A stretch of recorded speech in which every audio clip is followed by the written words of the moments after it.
Migration. Nous savons tous que c'est un problème qui nous préoccupe beaucoup.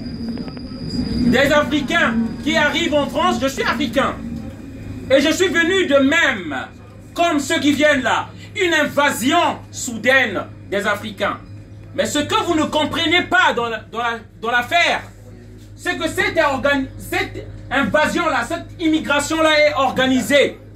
Cette immigration-là est organisée par des hommes politiciens et par comment on appelle, des entrepreneurs, des chefs d'entreprise, des multinationales. Alors, je tiens à intervenir par rapport à ça pour vous dire que je suis du Congo-Brazzaville. On impose des dictateurs en Afrique afin qu'ils donnent tout l'argent des Africains aux partis politiques en France et aux personnalités politiques en France. Et comment voulez-vous que ces dictateurs qu'ils ont imposés, des idiots qui ne peuvent pas développer leur pays et qui sont à la tête de ce pays-là pour les gérer, comment voulez-vous que ces pays-là s'émancipent? Et une fois que ces pays-là ne s'émancipent pas, les gens sont obligés de fuir la misère ou soit la situation politique parce qu'il y a des guerres. C'est ça qui organise l'immigration en Afrique. Moi, je veux rentrer chez moi. Mais je ne peux pas rentrer chez moi parce que la France nous a imposé une personne au nom de Denis Sassou Nguesso qui l'accueille chez lui. Là, c'est François Hollande qui accueille ce monsieur-là, Denis Sassou Nguesso. Plus de 33 ans au pouvoir. Tous les prisonniers politiques sont en prison. Voilà le drame qui se passe chez nous. Et je suis en train d'éveiller les consciences.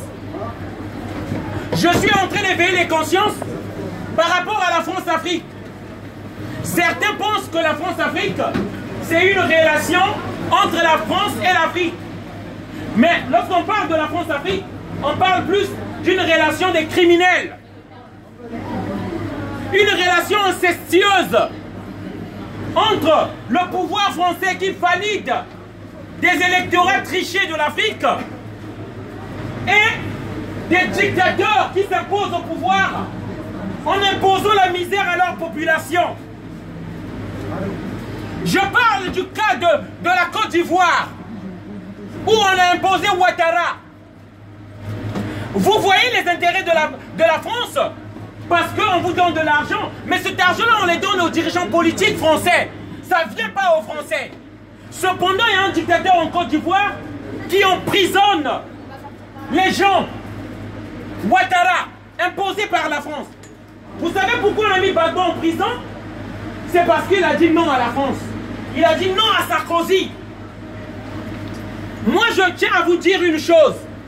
Chers amis français, citoyens français lambda, vous qui êtes tranquilles, un jour l'Afrique ne voudra plus avoir une seule relation diplomatique avec la France.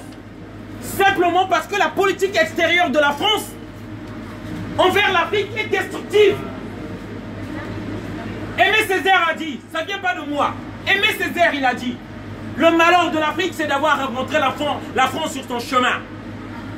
C'est une philosophie qui veut tout dire.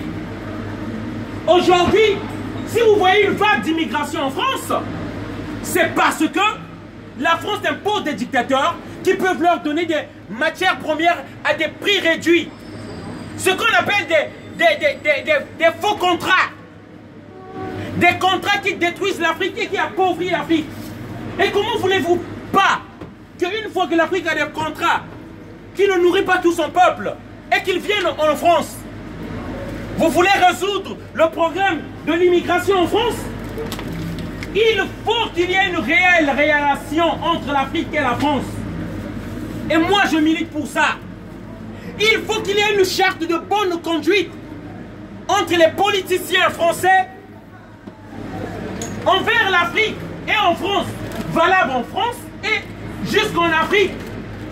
Lorsque vous voyez les gens comme les Jean-Yves Le Drian, Jean-Yves Le Drian, ce sont des gens qui favorisent cette politique de la France-Afrique, qui détruit l'Afrique et qui occasionne l'immigration. Voilà pourquoi je viens intervenir. Chers amis africains, la Méditerranée devient une tombe où tous nos frères meurent. Parce que la politique française extérieure a transformé l'Afrique en enfer. On peut changer cela. Il est encore temps de changer cela. Pendant que vous payez les impôts, vous savez, un Africain, pour le faire rapatrier, ça coûte combien? C'est entre 2 000 € et 18 000 €. Si vous ne le savez pas. Et c'est votre argent. L'argent du contribuable français. Les frais des dossiers judiciaires. C'est ça qui coûte cher. On peut arrêter cette situation en enlevant tous les dictateurs en Afrique.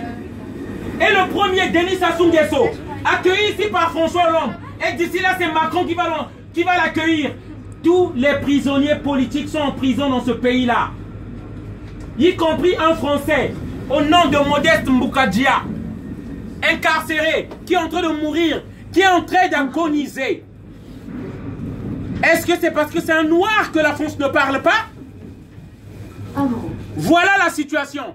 J'ai tenu à éveiller les consciences encore. Excusez-moi d'avoir crié. Merci pour votre attention. Mais je suis là dans une campagne d'éveil de conscience. Une bonne soirée à tous. Merci.